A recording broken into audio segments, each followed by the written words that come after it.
Maingay, magla-live ako ha. Tapos sasabihin mo, gumagawa ng kwento.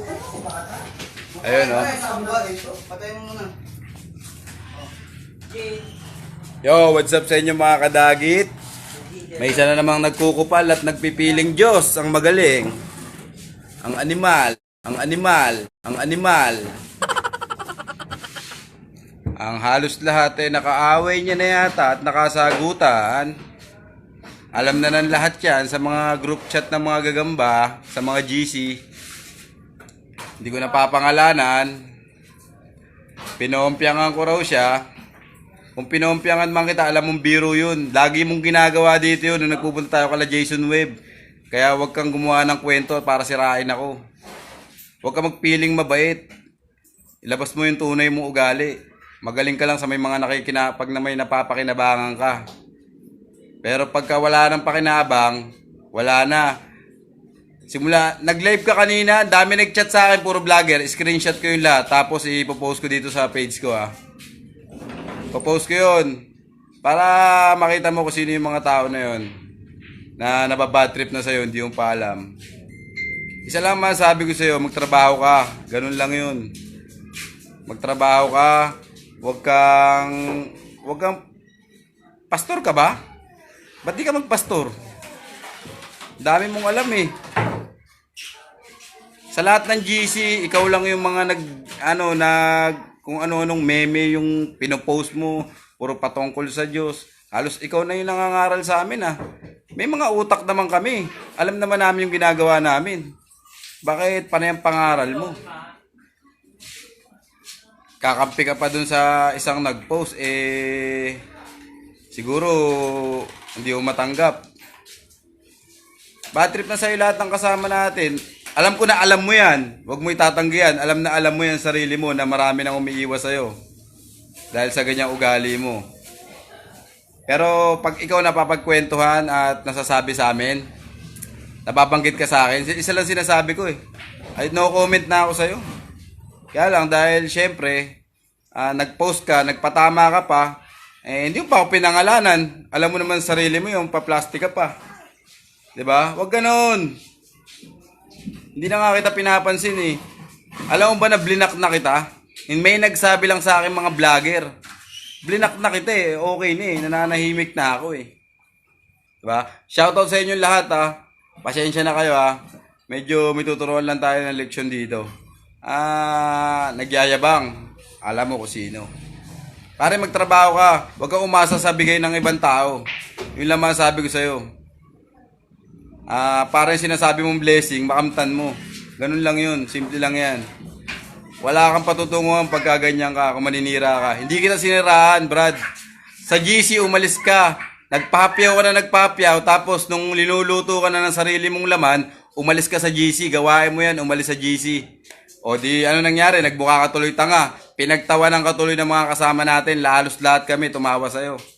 Tapos pinaliwanag ko sa kanila yung nangyari. Hindi ako nagsusumbong. Wala akong pinagsusumbungan kahit isa. Kung meron man ako napagsabihan, sa GC yun. Dahil gusto ko, sa GC pinag-uusapan yung problema. Diba? Kumain pa tayo nung huli. Tapos bandang huli.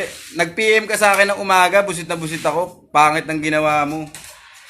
Plastic ka. Ganun lang kasimple yun. Diba? Ganun lang kasimple yun. Kumain pa tayo ng mami. Ng tapsilog.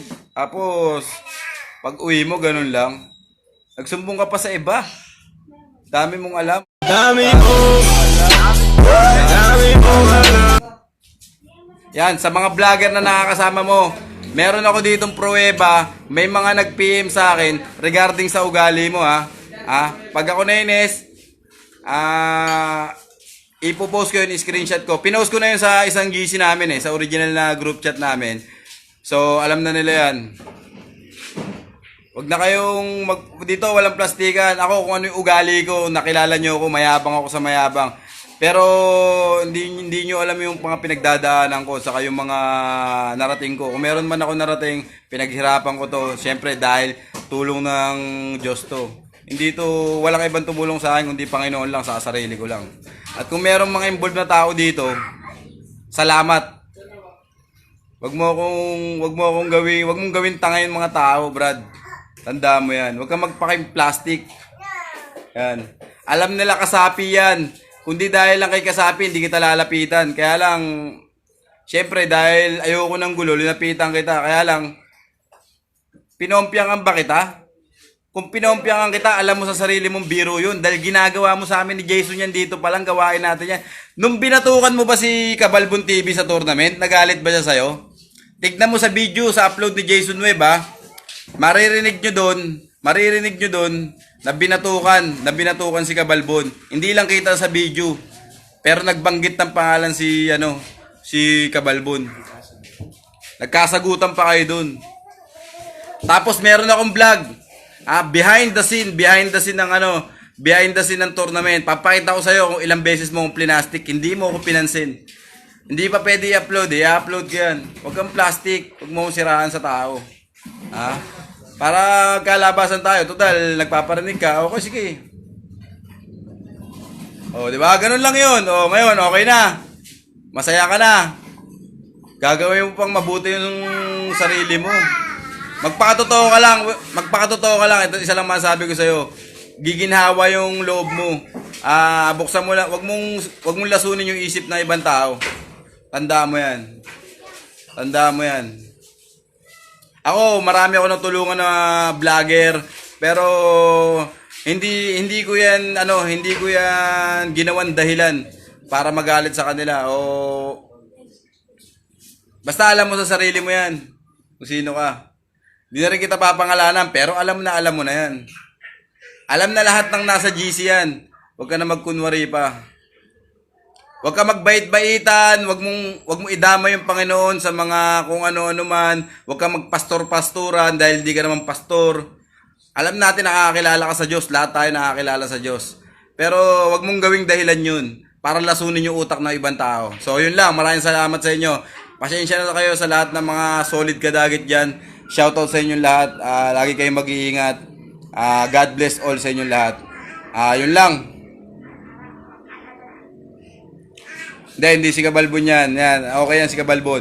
Yan, binatukan si Cabalbon yan. Ang lakas nung pinompyangan sa sombrero yata yun. Ako, pinompyangan ko siya. Alam niyang biro yan. Alam mo na yun kung sino ka. Marami nag-message sa akin ng mga vlogger. Gusto mo, screenshot ko lahat. I-send ko sa'yo. Kaya lang, wag na. Blinak na kita Okay na.